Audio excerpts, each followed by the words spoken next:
রাজবাড়ীর গোয়ালন্দ উপজেলার দৌলতদিয়ায় ফেরিতে ওঠার সময় নিয়ন্ত্রণ হারিয়ে পদ্মা নদীতে তলিয়ে গেছে সৌহার্দ্য পরিবহন নামের একটি যাত্রীবাহী বাস। আজ বুধবার বিকেলে ৩ নম্বর ফেরিঘাট এলাকায় এই ভয়াবহ দুর্ঘটনা ঘটে। বাসটিতে ঘটনার সময় আনুমানিক ৪০ থেকে ৫০ জন যাত্রী ছিলেন বলে জানা গেছে। প্রত্যক্ষদর্শীদের বর্ণনা অনুযায়ী বাসটি ফেরিতে ওঠার মুহূর্তে চালক নিয়ন্ত্রণ হারিয়ে ফেললে মুহূর্তের মধ্যেই সেটি পদ্মা নদীতে পড়ে নিখোঁজ হয়। দুর্ঘটনার পরপরই স্থানীয়দের প্রচেষ্টায় তাৎক্ষণিকভাবে ১০ থেকে ১২ জনকে উদ্ধার করা সম্ভব হলেও বাকি যাত্রীদের ভাগ্যে কী ঘটেছে তা নিয়ে চরম উৎকণ্ঠা বিরাজ করছে। দুর্ঘটনার পর থেকেই নিখোঁজদের স্বজনদের আহাজারিতে ভারী হয়ে উঠেছে গোটা এলাকা।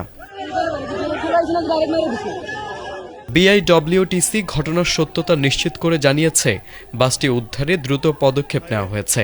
ইতোমধ্যে উদ্ধারকারী জাহাজ হামজা দুর্ঘটনাস্থলে পৌঁছেছে। নিখোঁজ যাত্রীদের সন্ধানে ফায়ার সার্ভিসের ডুবুরি দল ও নৌ পুলিশের সদস্যরা যথাযথভাবে উদ্ধার অভিযান চালিয়ে যাচ্ছেন। তারেক আজিজ, এটিএন বাংলা।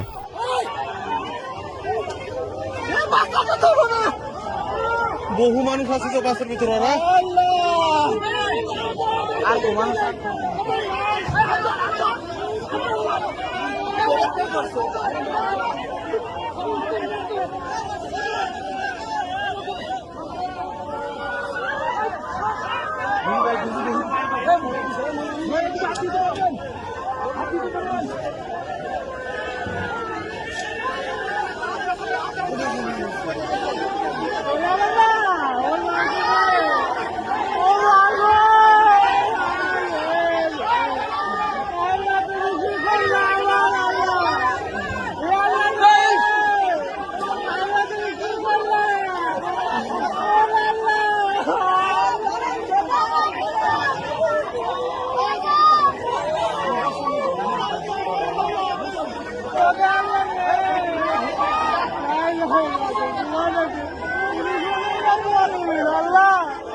নৌকা চোহরা